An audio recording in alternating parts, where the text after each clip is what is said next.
Good morning. আমাদের গল্পগুলোর নতুন একটি ব্লগে আপনাদের সবাইকে জানাই স্বাগতম। আশা করছি যে যেখান থেকে দেখছেন সকলে ভালো আছেন।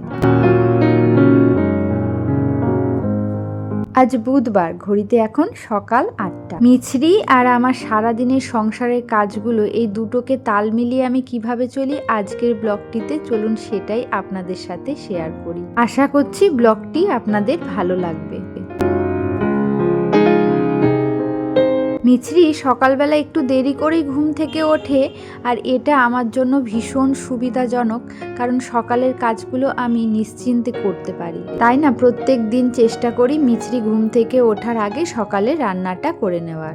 এখন তো মিছরিকে আমরা যেটা খাওয়াই সেটাই খাওয়াতে পারি, একটু ঝাল ছাড়া করলেই ও খেতে পারে। সকালবেলা এখন বেশিরভাগ দিনই ওকে ডালি আর খিচুড়ি দেওয়ার চেষ্টা করি, যেহেতু এর মধ্যে অনেক রকম সবজি দিই। আর আজকে মিছরির কথা ভেবেই ডালি আর খিচুড়িতে মুগের ডাল না দিয়ে দিচ্ছি মুসুরির ডাল। মুসুরির ডালটা বাচ্চাদের জন্য ভীষণ উপকারী, কারণ মুসুরির ডালে তো প্রচুর পরিমাণে প্রোটিন থাকে। সকালবেলা বাবা আর মেয়ের জন্য ডালি আর খিচুড়ি করে দিলাম, আর আমি আজকে খাবো ভাত ভাজা। আসলে কি হয়েছে বলুন তো, কালকে রাতের বেশ কিছু ভাত রয়ে গেছে, আর এখন তো শীতকাল, আর এই ঠান্ডাতে ভাতগুলো কিন্তু বেশ ভালো আছে। ভাত ভাজা করব বলে আগে থেকে একটা ডিম ঝুরি ঝুরি করে ভেজে নিলাম, তারপর পেঁয়াজ আলু ভেজে ওর মধ্যে ভাতটা দিয়ে দিয়েছি, আর তার সাথে ডিমটাও দিয়ে দিয়েছি। আজকে না আর বিশেষ কোনো সবজি নেই, তাই আজকে সেই সবজিগুলো আর ডালি আর খিচুড়িতেও দেওয়া হলো না, আর আমার ভাত ভাজাতেও দিতে পারলাম না। এই দেখুন, আমার সকালের রান্নাটাও কমপ্লিট হয়ে গেছে, আর মিছরিও ঘুম থেকে উঠে পড়েছে। আমার বরের খাবারটা তো আগেই প্যাক করে দিয়েছি, ও নিয়ে চলে গেছে, আর মিছরিকে এখন ফ্রেশ করিয়ে দিয়ে আমি আর মিছরি দুজনেই সকালের খাবারটা খেয়ে নিলাম। মিছরিকে সকালের খাবারটা খাইয়ে ওকে একটুখানি খেলতে ছেড়ে দিই, তারপরে আমি দুপুরে রান্নাটা কমপ্লিট করে নিই। আর এইটুকু সময়ের মধ্যেই আমি চেষ্টা করি তাড়াতাড়ি রান্নাটা কমপ্লিট করে নেওয়ার। আগে থেকে যে তরকারিগুলো রান্না করব সেগুলোর যা মশলা দেব সেগুলো না হাতের কাছে গুছিয়ে রাখলাম। আর এবার দুদিকে দুটো কড়াই বসিয়ে দিয়েছি, তাতে করে 2 রকম তরকারি একসাথে একই সময় রান্না হয়ে যাবে।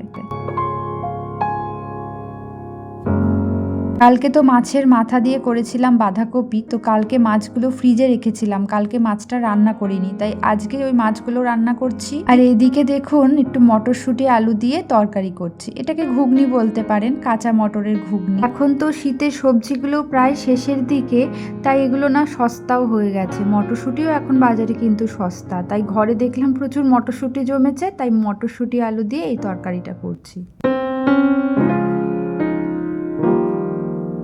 আমার মতো যাদের বাচ্চা ছোট তারাই জানে যে তাদের মাথায় কত কিছু রাখতে হয়। যেমন আমি যে খাবার খেয়েছি আমাকে জল খেতে হবে, অনেক সময় না রান্না করতে করতে নিজে জল খেতেই ভুলে যায়, তারপর বাচ্চাকেও জল খাওয়াতে হবে, আর এই সময়টা তো স্নানের সময়, বাচ্চাকে স্নান করাতে হবে, তো এটাও মাথায় রাখতে হয়। এদিকে বেলাও গড়িয়ে যাচ্ছে। আমি তো চেষ্টা করি প্রত্যেকদিন মিছরিকে ওই 12টা থেকে 12:30টার মধ্যে স্নান করিয়ে দেওয়ার, তবে আজকে মনে হচ্ছে একটু দেরি হয়ে গেল। আমার রান্না এখনো কমপ্লিট হয়নি, এদিকে দেখুন 12:30টা ঘড়িতে বাজে।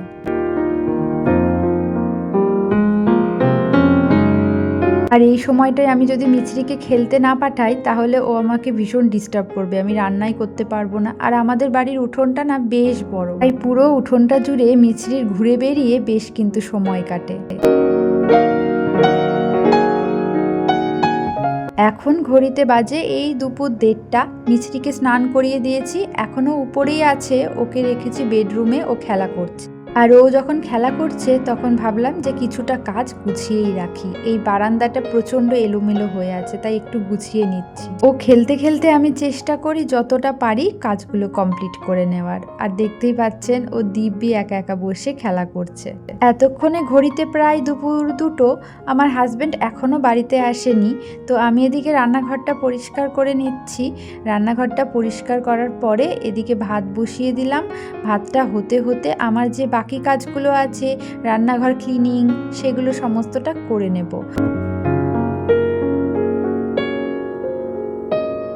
কাজ করতে করতে হঠাৎ মনে হলো যাই মিছরিকে একটুখানি দেখে আসি কি করছে, তো এসে দেখলাম সে দিব্যি একার মনে খেলা করছে। বাচ্চাদেরকে না একটু মাঝে মধ্যে একা একাও খেলা করতে দিতে হয়, তাতে করে কি হয় জানেন, ওরা আশেপাশের জগৎটার সাথে নিজেদেরকে একটু পরিচয় করিয়ে নেয়।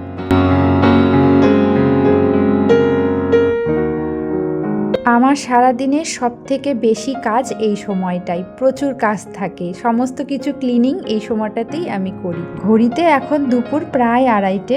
এখন আমি স্নানে যাইনি, আমার হাজব্যান্ড বাড়িতে চলে এসেছে, এবার নিশ্চিন্তে আমি কাজ করতে পারবো।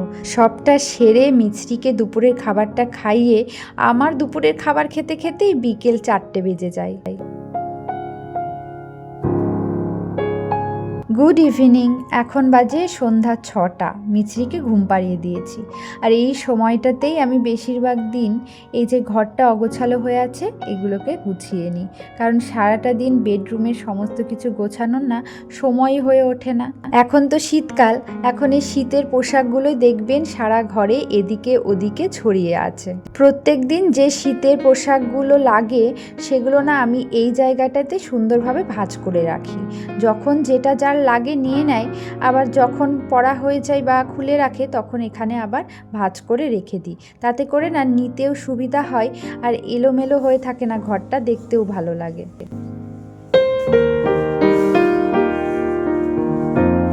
জানেন তো, মা হওয়ার পর মিছরিকে সামলাতে গিয়ে আমি নিজে এবং আমার ঘরটাও এতদিন ভীষণ এলোমেলো হয়ে থাকতো। তো এখন আমি প্রত্যেকটা কাজের না সময় ভাগ করে নিয়েছি, তো সেই সময় অনুযায়ী কাজ করলে দেখি কাজগুলো সুন্দরভাবে গুছিয়ে যায়। যেমন মিছরি এখন ঘুমাচ্ছে দেখে আমি এখন এই কাজগুলো করে নিচ্ছি, তো এইভাবে ভাগ ভাগ করে কাজ করলে সুবিধা হয়। এই দেখুন, আলমারিতে একটা জিনিস রাখতে গিয়ে হঠাৎ মনে পড়লো যে ন্যাপথলিন এনে রাখা হয়েছিল এই যে খাটের বক্সে রাখবো বলে, কিন্তু সেগুলো না রাখতে ভুলেই গেছি।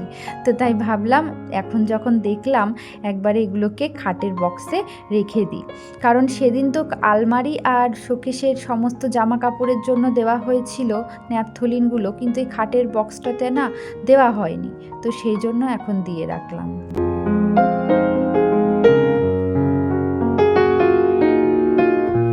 অন্যদিন সন্ধ্যাবেলা সেরকমভাবে খিদে পায় না, তবে আজকে মনে হচ্ছে একটু খিদে পেয়েছে, তাই সন্ধ্যাবেলাটা মিছরির জন্য আর আমার জন্য একটুখানি করছি সেমাইয়ের পায়েস। তবে সেমাই কিন্তু 2 রকমের হয়, একটা একদম সরু সেমাই সুতোর মতন, যেটা এখন আমি করছি, এটা কিন্তু বেশ ক্ষীরের মতো খেতে লাগে, আর একটু মোটা সেমাই হয়, সেগুলো আমার না খুব একটা বেশি ভালো লাগে না। তো একটু ঘি দিয়ে ভেজে নিয়েছিলাম, তারপর একটু তেজপাতার এলাচের গুঁড়ো দিয়েছি, আর মিছরিকে খাওয়াবো বলে চিনির পরিবর্তে গুড় দিলাম। তো মিছরির দাদা ভাই এসছে, ওকেও একটু দিলাম। আজকে ব্লগটি এখানেই শেষ করছি। সকলে ভালো থাকবেন, সুস্থ থাকবেন, দেখা হচ্ছে আবার নতুন ব্লগে।